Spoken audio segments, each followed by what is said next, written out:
यदि आप एक कंप्यूटर सेंटर चलाते हैं, कोचिंग इंस्टीट्यूट चलाते हैं, ट्यूशन क्लासेस चलाते हैं और अब आप ऑनलाइन आना चाहते हैं और ऑनलाइन आने के लिए आपको पता चल गया है कि आपके पास एक वेबसाइट होना चाहिए, तभी आप अपना ऑनलाइन कंटेंट ला सकते हैं। तो उस वेबसाइट में क्या क्या होना चाहिए, कौन कौन से पेजेस होने चाहिए, कौन कौन सी इंपॉर्टेंट लिंक होनी चाहिए, आज के इस वीडियो में पूरी जानकारी मिलेगी। तो केवल वीडियो को आपको लास्ट तक देखना है। और अगर आप इसी तरीके से कंप्यूटर सेंटर से रिलेटेड, उसकी अर्निंग बढ़ाने से रिलेटेड, इस बिजनेस को ग्रो करने से रिलेटेड और अधिक वीडियो देखना चाहते हैं तो हमारे इस यूट्यूब चैनल को नीचे दी गई सब्सक्राइब बटन में क्लिक करके सब्सक्राइब जरूर कर लीजिए। चलिए तो हम चलते हैं, एक इंस्टीट्यूट की वेबसाइट कैसी होनी चाहिए। आप अभी क्या कीजिए कि कुछ और भी इंस्टीट्यूट की जाकर के वेबसाइट देखिए, आपको सबकी अलग अलग डिजाइन दिखलाई देगी। किसी में आपको लोगो यहां पर दिखलाई देगा, किसी में आपको लोगो बीच में दिखलाई देगा, किसी में आपको इंक्वायरी पेज नीचे दिखलाई देगा, किसी में आपको इंक्वायरी फॉर्म ऊपर दिखलाई देगा, किसी में अलग अलग लिंक होगी, किसी में नंबर ऊपर दिखलाई देगा, किसी में नंबर होगा ही नहीं। लेकिन एक सही तरीका क्या है, एक स्टैंडर्ड तरीका क्या है, उसके बारे में आज इस वीडियो में अच्छे तरीके से समझ लीजिए। देखिए, आपके computer centre, institute, tuition class की वेबसाइट का मुख्य उद्देश्य यह होता है कि आपकी वेबसाइट में जैसे ही कोई स्टूडेंट आए तो वो सबसे पहले तो अपनी डिटेल शेयर कर दे, जिससे आप उससे दोबारा संपर्क कर सके। नहीं तो आपकी किसी स्टूडेंट ने वेबसाइट को विजिट किया, अब विजिट करने के बाद उसने आपके वेबसाइट में आकर के आपके इंस्टीट्यूट की सारी इंफॉर्मेशन तो देख ली। अब यहां पर केवल यदि आपने नंबर लगा करके रखा हुआ है तो हो सकता है वो कॉल ना करे, उसको उस समय कॉल करना सही ना लगे। मान लीजिए वो संडे के दिन कर रहा है, मान लीजिए वो आपकी वेबसाइट को कभी रात में विजिट कर रहा है, अब वो कॉल नहीं करना चाहता है, तो इसमें कोई ना कोई एक सामने ऑप्शन होना चाहिए जिसमें कि वो आप तक डिटेल अपनी पहुंचा सके, जिसके बाद ऑफिस टाइमिंग पर आप उससे संपर्क कर सकें। तो एक कोचिंग इंस्टीट्यूट, ट्यूशन क्लास की वेबसाइट में सबसे इंपॉर्टेंट होता है वो है इंक्वायरी फॉर्म का होना। जैसे कि मैंने यहां पर एक वेबसाइट ओपन की हुई है, इसमें सबसे ऊपर इंक्वायरी फॉर्म दिया गया है। इंक्वायरी फॉर्म नीचे भी नहीं होना चाहिए। कोर्सेस भी अगर आप ऊपर रखेंगे जिसमें डायरेक्टली कोई प्राइस दी होगी। अब कोई स्टूडेंट यदि पहली बार आपकी वेबसाइट को विजिट करता है तो जरूरी नहीं है कि वो डायरेक्ट आकर के पेमेंट कर देगा, क्योंकि ना तो उसने कुछ समझा हुआ है, ना तो आपकी किसी टीम मेंबर से उसकी आपकी बात हुई है उस स्टूडेंट से। तो सबसे आसान चीज है कि स्टूडेंट्स अपनी डिटेल तो शेयर जरूर कर देता है कि चलिए ठीक है, यहां पर इंक्वायरी फॉर्म दिया हुआ है, मुझे ये पर्टिकुलर कोर्स करना है तो मैं अपनी डिटेल शेयर कर देता हूं। तो एक इंक्वायरी फॉर्म का होना एक वेबसाइट में सबसे मुख्य बात होती है। तो जब भी आप अपने कोचिंग इंस्टीट्यूट की वेबसाइट बनवाएं, इस तरीके से एक इंक्वायरी फॉर्म सबसे पहले जरूर रखें और उसी इंक्वायरी फॉर्म के द्वारा आपकी वेबसाइट में आ रहे जितने भी स्टूडेंट हैं, जितने भी विजिटर्स हैं, उनमें से लगभग 10 to 20% लोग जरूर जानकारी शेयर करेंगे और उसके बाद आप उन्हें कॉल करेंगे, उसमें से भी 10% लोग एडमिशन जरूर कराएंगे। और अगर इंक्वायरी फॉर्म ही नहीं होगा तो वेबसाइट का कोई उद्देश्य ही नहीं होगा। तो जो वेबसाइट है उसका सबसे मुख्य उद्देश्य होता है लीड जनरेट करना। लीड मतलब इंक्वायरी जनरेट करना, जिससे आपका बिजनेस बढ़ेगा। तो सबसे इंपॉर्टेंट चीज है आपके वेबसाइट में इंक्वायरी पेज होना।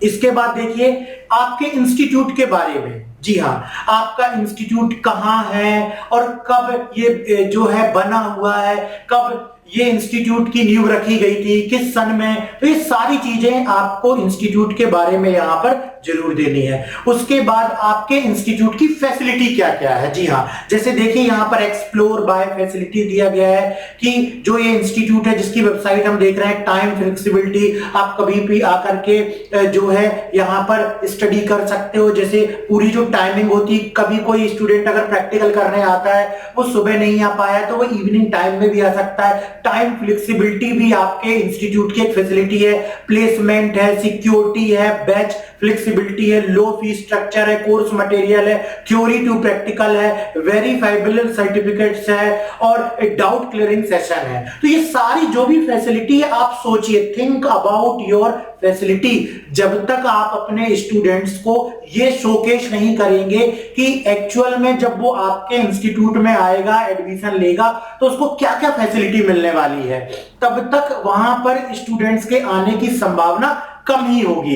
इसलिए आप ये जरूर यहां पर मेंशन कीजिए कि आपके इंस्टीट्यूट में क्या क्या फैसिलिटी है। इसके बाद स्टूडेंट तभी आएगा जब उसको ये जानकारी मिल जाएगी कि अगर उसको कोई कोर्स करना है, फॉर एग्जांपल उसे टैली का कोर्स करना है, तो इस इंस्टीट्यूट में क्या टैली का कोर्स है कि नहीं है। तो कोर्सेस भी स्पष्ट रूप से आपकी वेबसाइट में मेंशन होने चाहिए। इसके बाद अगर स्टूडेंट एडमिशन ले लेता है तो क्या आपकी वेबसाइट में स्टूडेंट को लॉगिन करने के लिए कोई ऑप्शन है जिससे वो जाकर के ऑनलाइन स्टडी कर सके, अपना सिलेबस डाउनलोड कर सके, अपना एडमिट कार्ड निकाल सके, अपना ऑनलाइन एग्जाम देख सके, अपना रिजल्ट जाकर के देख सके? इस तरीके की फैसिलिटी है। तो ये भी स्टूडेंट को अट्रैक्ट करती है आपके इंस्टीट्यूट में एडमिशन लेने के लिए कि यदि आपकी वेबसाइट में इस तरीके का कोई ऑप्शन दिया हुआ है तो स्टूडेंट को लगेगा कि चलो ठीक है, अगर मैं कभी सेंटर नहीं जा पाया तो मुझे पढ़ने के लिए ऑनलाइन भी फैसिलिटी यहां पर मिलेगी। तो ये लॉगिन ऑप्शन ना स्टूडेंट्स को बहुत अट्रैक्ट करता है। तो आपकी वेबसाइट में भी ये बिल्कुल स्पष्ट रूप से सामने होना चाहिए। और अगर कोई स्टूडेंट देखता, देखो आपने मार्केटिंग में ये देखा होगा कि जिस दुकान में ज्यादा भीड़ होती है उस दुकान में और भी लोग ज्यादा जाने लगते हैं कि यार यहां पर्टिकुलर कोई बहुत अच्छी चीज मिल रही है, यहीं से जाकर के लेना चाहिए। नॉर्मल मैं शॉप की बात कर रहा हूं। वैसे ही अगर आपकी वेबसाइट में आप ये दिखलाते हो कि रिसेंटली इस स्टूडेंट ने ज्वाइन किया, इस स्टूडेंट ने ज्वाइन किया, तो स्टूडेंट्स को भी लगता है कि यार अभी तो देखिए कितनी जल्दी जल्दी कितने सारे स्टूडेंट ज्वाइन कर रहे हैं, मुझे भी यहां एडमिशन लेना चाहिए। लगातार कितने स्टूडेंट ने भी यहां पर ज्वाइन किया हुआ है। तो ये भी डिस्प्ले करना बहुत जरूरी है। इसके अलावा स्टूडेंट्स को अट्रैक्ट करता है कि आपकी संस्था कहां कहां से रजिस्टर्ड है। तो ये रजिस्ट्रेशन भी स्टूडेंट देखते हैं, तो आप उनके सभी रजिस्ट्रेशन के लोगो यहां पर लगाइए। ऑथराइजेशन, आप कहां कहां से मान्यता प्राप्त हैं, ये भी सर्टिफिकेट लगाइए। स्टूडेंट्स जब ये देखते हैं तो उनको ये लगता है कि जो ये सर्टिफिकेट्स है, ये सर्टिफिकेट अगर आपके पास है तो आपकी संस्था से प्रोवाइड किए जा रहे सर्टिफिकेट और डिप्लोमा मान्य होंगे।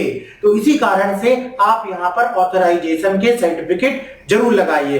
इसके बाद देखिए जो आपके यहाँ इवेंट्स होती हैं उनकी भी पिक्चर लगाइए। आपके यहाँ जो भी लेटेस्ट अपडेट है उनके बारे में बतलाइए। ये सारी चीजें स्टूडेंट्स को अट्रैक्ट करती हैं कि वो आपके यहाँ आकर के एडमिशन लेंगे। अब यहाँ पर ये तो हो गया होम पेज का डिजाइन। देखा आपने कि जो इंस्टीट्यूट है, जो कंप्यूटर सेंटर है, उसकी सभी वैल्यू को बतलाया गया कि क्या क्या फैसिलिटी है, कौन कौन से कोर्सेस होते हैं, कौन कौन से सर्टिफिकेट्स हैं जिनसे हमने मान्यता ली हुई है, और ऊपर दिया हुआ है इंक्वायरी फॉर्म।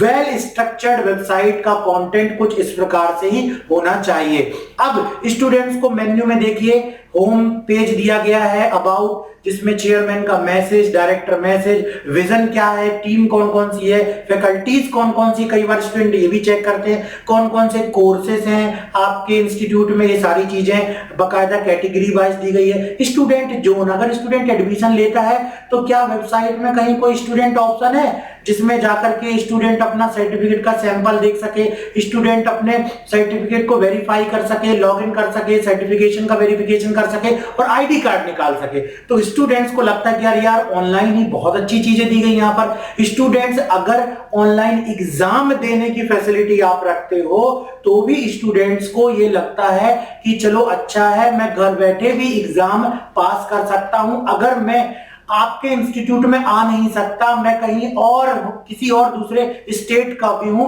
तो भी आप अपनी वेबसाइट के थ्रू अपने सेंटर में स्टूडेंट्स को, ज्यादा से ज्यादा स्टूडेंट्स को ऑनलाइन पढ़ा सकते हैं। तो ये सारी चीजें, गैलरी, जो भी आपके यहाँ फोटो, जो भी आपके यहाँ इवेंट्स होती है उनकी फोटो वीडियो आप डालिए, हाइलाइट्स और कॉन्टेक्ट डिटेल सभी कुछ यहाँ पर आप डाल सकते हैं। तो इस तरीके से एक वेबसाइट का कंटेंट होना चाहिए। तो आज के इस वीडियो में इतना ही, जिसमें आपको मैंने ये बतलाया कि अगर आप अपने इंस्टीट्यूट की एक वेबसाइट बनवाते हैं तो उसमें क्या क्या कंटेंट होना चाहिए। देखिए स्क्रॉल कर रहे हैं तो भी मेन्यू जो है हमारे ऊपर स्टिक है और बाकी नीचे का कंटेंट यहां पर दिखलाई दे रहा है। तो यदि आपको समझ नहीं आ रहा है कि किस तरीके से इस वेबसाइट को बनवाया जाए, कौन सी टेक्नोलॉजी इस्तेमाल की जाए, कौन सी लैंग्वेज इस्तेमाल हुई है, कैसे कोडिंग की जाए, वर्डप्रेस में बनाया जाए, पीएचपी में बनाया जाए, ASP.NET में बनाया जाए, या कुछ भी टेक्नोलॉजी के बारे में नहीं मालूम,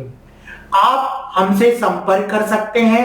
आपको हम बिल्कुल इसी तरीके की एक वेबसाइट बना करके दे देंगे, मार्केट से बहुत ही कम प्राइस में। यदि आप अधिक जानकारी चाहते हैं तो वीडियो के डिस्क्रिप्शन में आइए और आपको एक रजिस्ट्रेशन गूगल फॉर्म दिया हुआ है, उस गूगल फॉर्म में अपना नाम, इंस्टीट्यूट का नाम, कॉन्टेक्ट नंबर दीजिए और बतला दीजिए जो भी रिमार्क है कि आप कैसी वेबसाइट बनवाना चाहते हैं, कब तक बनवाना चाहते हैं। तो हमारी टीम आपसे संपर्क करेगी और कंप्लीट डेमो देगी कि यदि आप हमसे वेबसाइट बनाते हैं तो कितना उसका प्राइस होगा, कितने दिनों में बनेगी और कैसे आप इसमें ऑनलाइन भी अर्निंग कर पाएंगे। तो अभी वीडियो के डिस्क्रिप्शन में आइए और वेबसाइट बनवाने के लिए हमारे इंस्टीट्यूट से संपर्क कीजिए।